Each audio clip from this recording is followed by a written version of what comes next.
Hello, YouTubers, friends, compatriots. Bootlicker Shields does search pass as fast as meat sacks. I'm a useful idiot. Welcome and good morning. And let's talk about Iran and Saudi Arabia. And pretty dramatic events that have unfolded over the last week or so. Although the events themselves are relative, and the drama, of course, is created by the media, and the drama is created by these two competing governments, Iran and Saudi Arabia. So we're not surprised to see this kind of fireworks between these two countries, although one has to question the timing.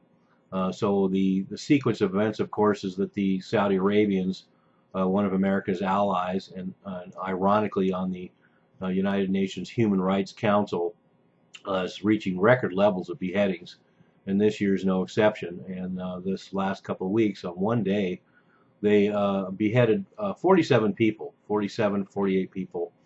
Most of them were Sunnis, which is the real interesting story. Of course, Saudi Arabia being a Sunni kingdom, and yet they are going after Sunni terrorists, so-called Sunni terrorists that are in their country. So 47 of them were executed, and then one notable Shia cleric who was arrested for inciting terrorism.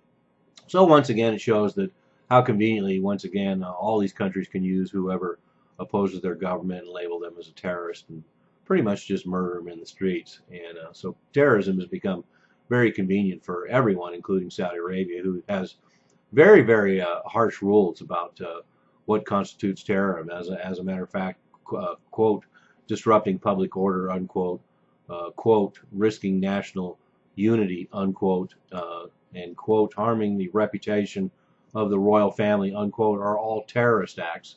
So you pretty much sneeze in the general direction of the royal family in Saudi Arabia, and you could be arrested for terrorism.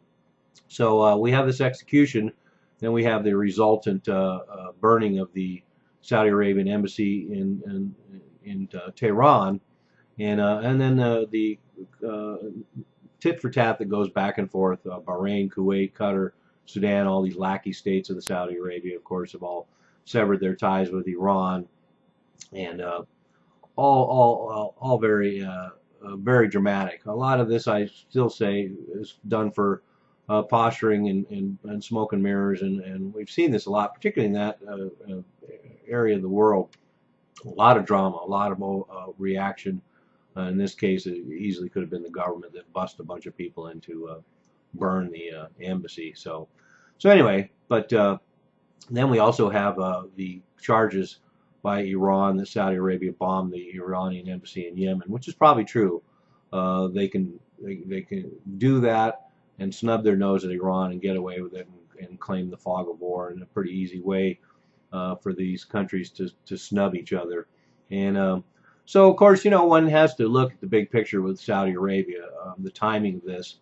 There may not be any significance to the timing, but it seems like there is. Maybe it's the final closings of the nuclear deal with Iran.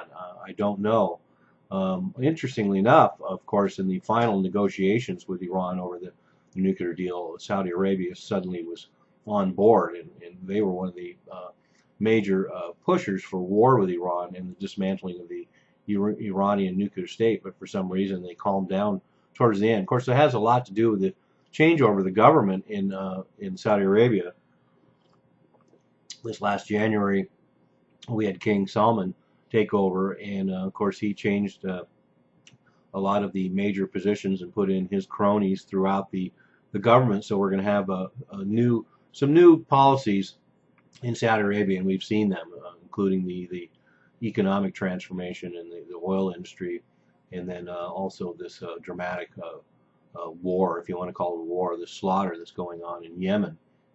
And so King Salman is the one to look at for these changes in policy and what they mean. Obviously, Saudi Arabia's been having a lot more dramatic direct input into a lot of these conflicts, and perpetrating their own foreign policy in the region, and they're concerned about a spillover threat from Yemen, which could still happen, and that's one of the things that makes Saudi Arabia a country we need to watch. We have this old royal family, and they're getting to that point where they're passing on. King Solomon just took over, and he's already in his 90s, and so there's going to be a changeover, and there's going to be some policy shifts. There has to be when the new younger generations start taking over the country, and then the fact that also they have to make this economic transformation with the oil price dropping as it has, and them having a younger population. Saudi Arabia is going to have to make some shifts in how their countries run to sustain the kind of lifestyle that they have now. And in fact, it's pretty dramatic. They're thinking about taking their state-owned oil company, the monopoly company Aramco, and doing a public offering, and that definitely shows that things are shifting as Saudi Arabia goes back into the bond market to raise money, and also adjust to the reduction of its reserves because of the oil price reduction, and then of course this 9-month war in Yemen is to taxing the country as well.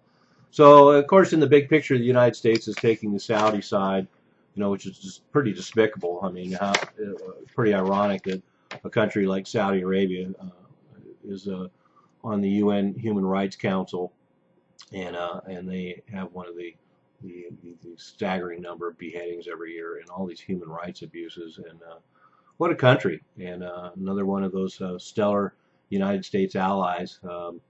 Questionable, of course, the obvious reasons why we have these relationships with countries like Saudi Arabia, but still, the fact that we are in bed with countries like this is certainly nothing for the United States to be proud of. So anyway, there we go. We have Iran and Saudi Arabia flipping each other shit, and we've seen it before. We'll see it again. The events seem kind of dramatic, but it's a lot of posturing for the media and the public, and for political gain, and for this epic rivalry between Iran and Saudi Arabia. But for the time being, I don't really think it's going to come to much. And shame on all these continued World War III bullhorns out there that go on about this stuff and think every time there's a little drama there's going to be another war. Although it's certainly a reasonable assumption to make. But geez, calm the fuck down out there, okay? I'm a useful idiot. Don't you be one too.